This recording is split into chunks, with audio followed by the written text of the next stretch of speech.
Hey guys, welcome back to the channel. Hope everybody's doing great out there. Welcome to my humble abode, home away from home, if you will, here at the Campus Inn. It is Tuesday, June 28th, and kind of give you an update. I'm done. Okay, I got to get a look over here at the camera, sorry. So I am done, finished everything I needed to finish with. So I'll give you a quick rundown of what the upgrade process is if you're coming to Prime here to upgrade from TNT. So in this video, to give you a little heads up, first in this video, I'm going to tell you basically briefly what I went through and a lot of my training and some great things that I learned. Hopefully pass this along to you guys and give you some helpful tips. If you're going through training, you're going to learn the same thing I did. Some things you got to kind of pick up on here and there. I thought a few of these things that I picked up on was pretty neat. Some of it's kind of redundant. Just goes over what you went over with your trainer. Hopefully you went over this with your trainer. And it kind of, with your trainer, you kind of taught it hands-on, right? And now you kind of learn the practical reason why you're doing all these things. So basically in these 2 days here, guys, they're giving you the tools, the final tools, if you will, to run your business, run your own company. Now these classes that I'm going through here, some of them are company folks go through them, as well as the lease. But I'm giving you an insight from me, reference to what I went through as far as to become a lease operator. The classes were, well, we'll start off with that. So, like you guys know, I flew in Saturday. I don't know if you do. Well, yeah, you know. So, sorry. So I flew in Saturday, and so I started my class Monday morning. So Monday morning, my first class was the simulator lab. I'm gonna try to be nice, but I really don't care too much for the simulators. It's kind of like a video game. What's that? Grand Theft Auto thing. It's kind of like that on steroids, if you will. It can give you vertigo if you've never been in one before. I got it a little bit the first time I did it. This time I didn't have any issues, but I don't know what causes the vertigo. I don't know if it's the screens next to you. I don't know. It was just weird. Doesn't feel like you're in a truck. It feels like you're playing a video game, but everything about it all says truck: the wheel, the seat belt, the steering wheel, the shifter, and everything. Air brakes. It's everything set up just like a truck, but you have no feel like a truck. I mean, you're playing a video game. Anyhow, so we had I think 4 driving scenarios that you did. They throw some different scenes and stuff at you with ice and snow and things like that. Avoiding obstacles, whatever. And then your final test, you back into a dock. So pretty easy. The frame of reference and the mirrors that are on the video game are a lot different than actual real life. So just adapt to that a little bit, and you'll get through it. It's no big deal. So that pretty much did that morning. That finished up the simulator stuff. We finished that up, and then went over to the Plaza building, which is where the inbound outbound trucks coming in and out of Prime at Springfield here. Went to the Plaza over there for a hours of service training, which is your basic logs, and then the tax and business part of it, taxes and business. So the biggest deal out of that I liked was the excuse me guys, I got a ton of paperwork, so I'm gonna be back and forth here. So the the Abacus people came and really gave a great answer to the questions for me. I was kind of already set on using Abacus anyhow, so they just kind of concreted it for me to get me over the edge to go ahead and use the Abacus people. I would say probably the main reason why, they know the trucking industry. They know, there are CPAs that know, they keep up to date daily, yearly, whatever, annually on what you can or can't do as far as trucking, which is what you want, right? You want somebody to save you as much taxes as you possibly can. You have more money in the bank. That's the name of the game, right? So one of the snapshots that I took here, which I thought was pretty interesting, is some of the things as far as the things that you can write off on your truck. One of the big ones that I thought jumped out at me was you get now, I guess it just changed, it's $69 a day per diem that you're allotted to write off, that you're out on the road. $69 a day per diem that you're allowed to write off now, which is a big deal. You can, and I didn't know this, he brought it up, the guy that gave the PowerPoint presentation, excuse me, he brought this up. I guess he said some people didn't know, or either argued and said you couldn't do it, but your weekly truck lease that you pay, the $1,300 a week fixed cost that you pay to lease your truck, that is 100%. You can write it off, write every bit of it off. It's I mean, that could come easily to $60,000 a year. You write that off. Of course, cell phones and supplies and miscellaneous things. Obviously, that's just normal things that you can always write that off. But I thought those two things, the per diem per day. Imagine $69 a day. I mean, you got to be doing a lot of eating. You're eating more than $69 a day. So that could come back and help you quite a bit for tax purposes. So me personally, yes, I went with Abacus. It just seems like it's just a no-brainer. They're set up to view our settlements weekly. We just have to give basically our expenditures to them monthly. They keep track of that stuff. They tell you how much to pay every quarter. You stay ahead of your taxes, and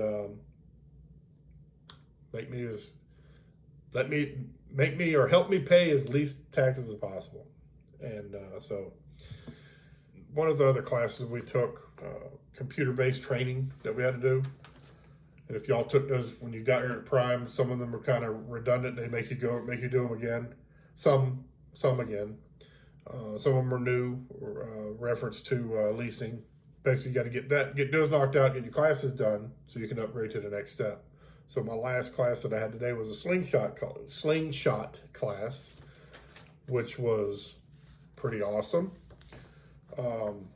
Really learned a lot in that class. So basically, the slingshot class is going to teach you how to take care of your business, if you will, to organize yourself, what you need to charge, what you need to keep track of,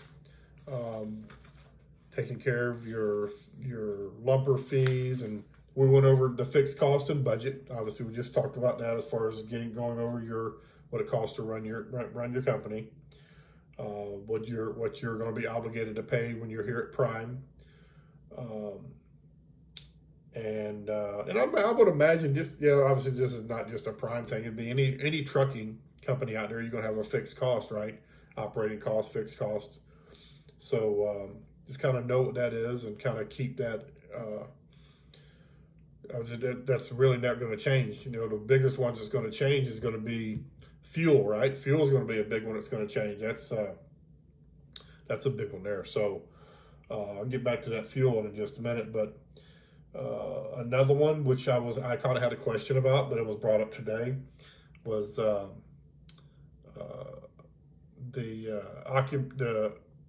occupational hazard insurance, workers' comp, basically. So Prime makes you have that, because a lot of shippers and receivers won't let you on their property unless they know you have insurance in case you fall, get injured, or something like that. So that's already in there. It's in your settlement, taken right out, doing it's automatic, it's a done deal.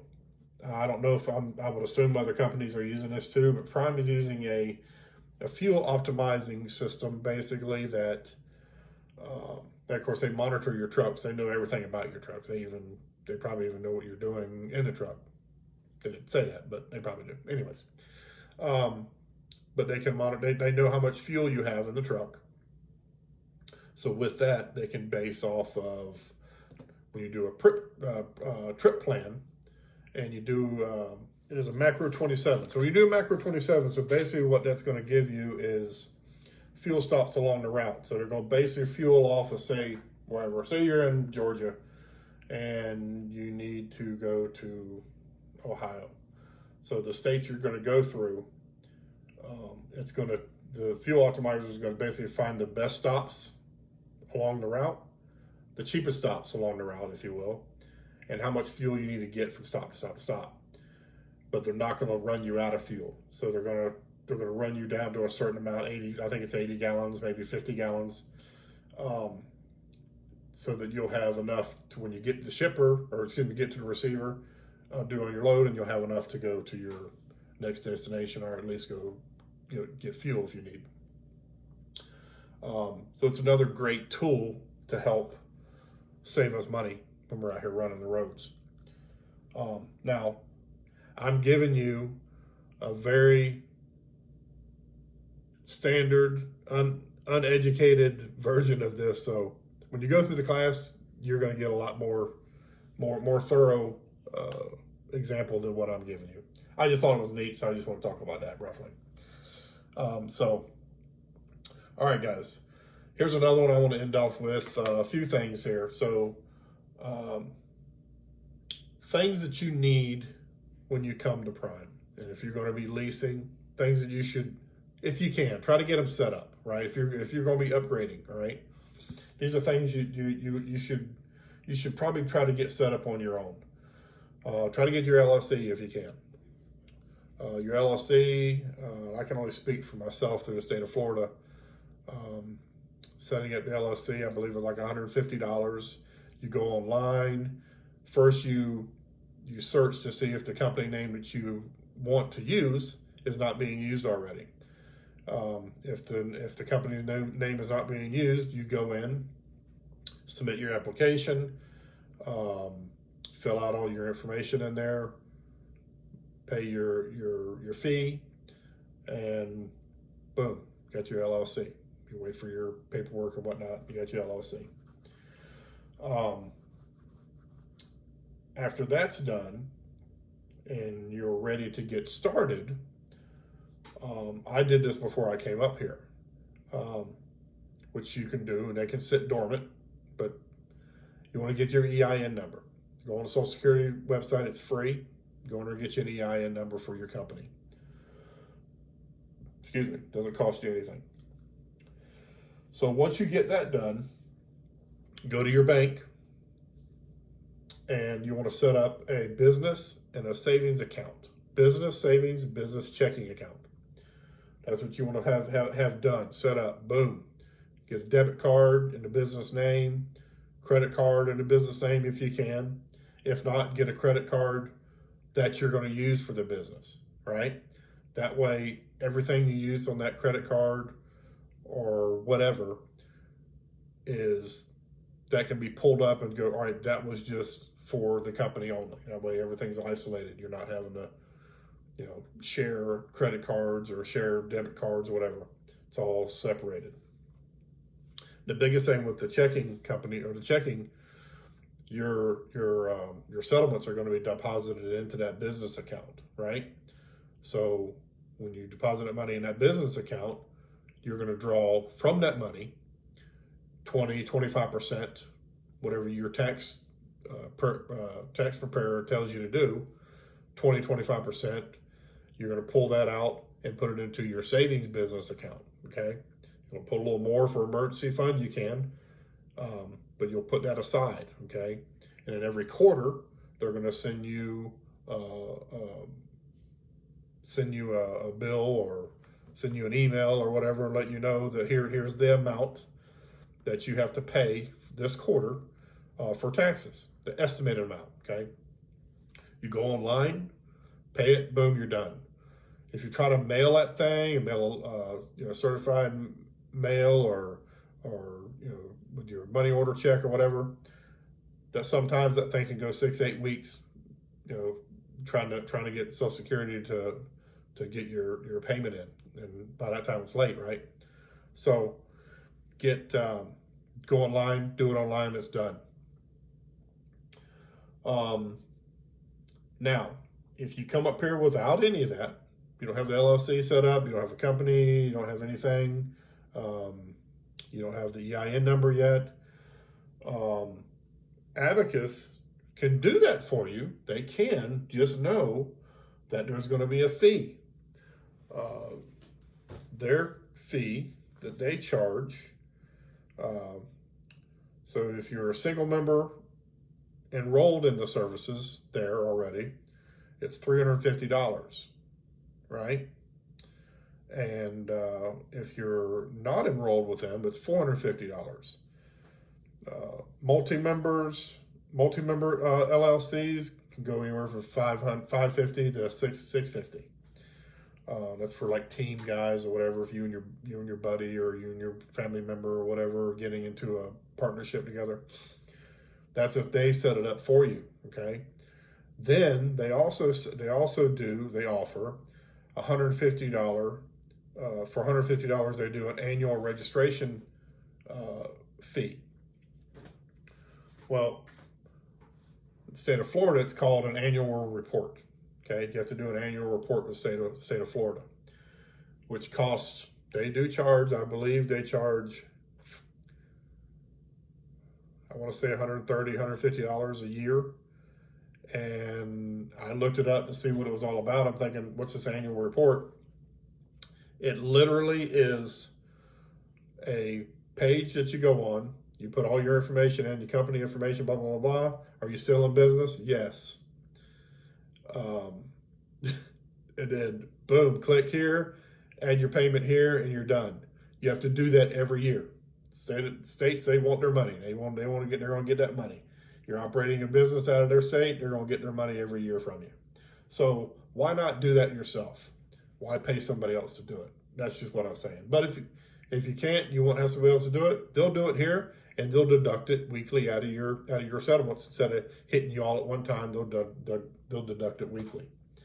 So I had all that done myself. So a few other things that we kind of went over, which I thought was pretty interesting, guys, that you should probably know.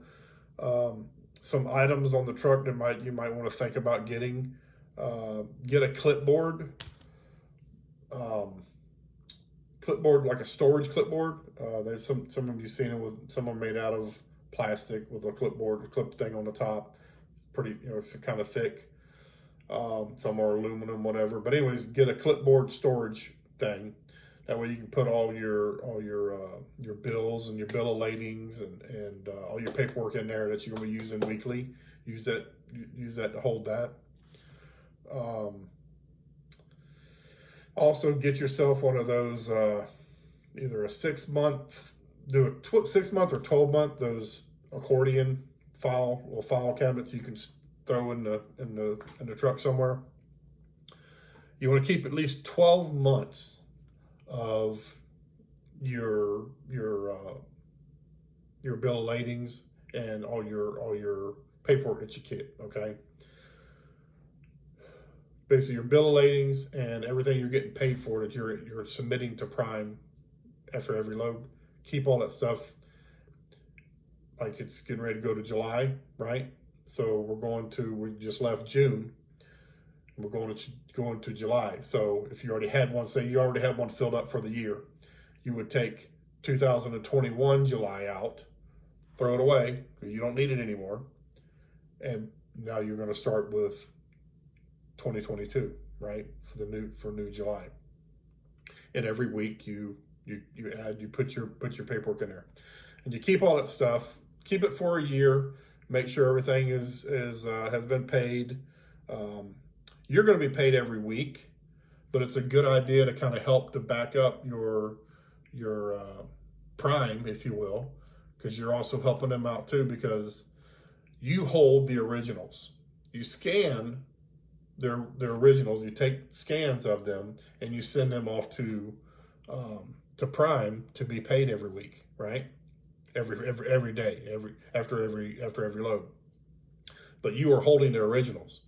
Now, when you get paid, Prime doesn't get paid for another, it could be 90 days, before they get paid. But if something happens and they lose their paperwork, they lose somehow, say the system died, something happened, your scans didn't make it, something happened, right?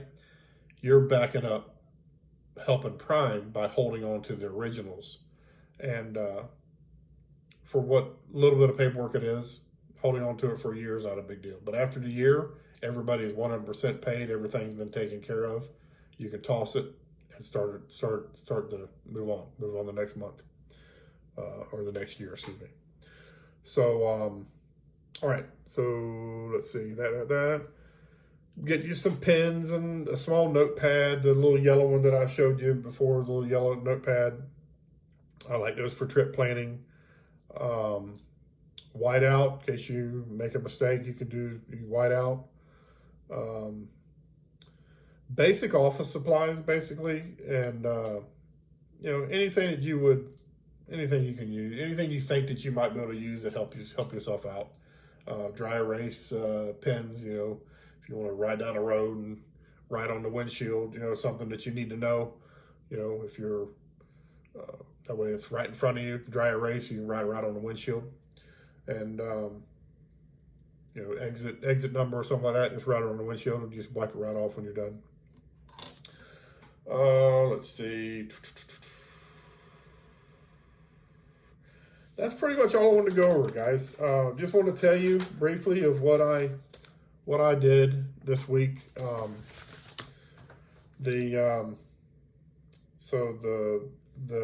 So my next step. So basically today ended up with me. I finished up all my CBTs, computer-based training. I finished it all up, sent it all out, and so I sent Success Leasing an email, let them know I was done, gave them all my information, and hopefully tomorrow I'll get put on the list. So yeah, there we go, guys. Thanks a lot. I'm gonna start looking at the right side of the camera, but I appreciate it. Thank you, guys, and thanks for sticking around. Sorry for the video being so long, but I appreciate it. Thank you.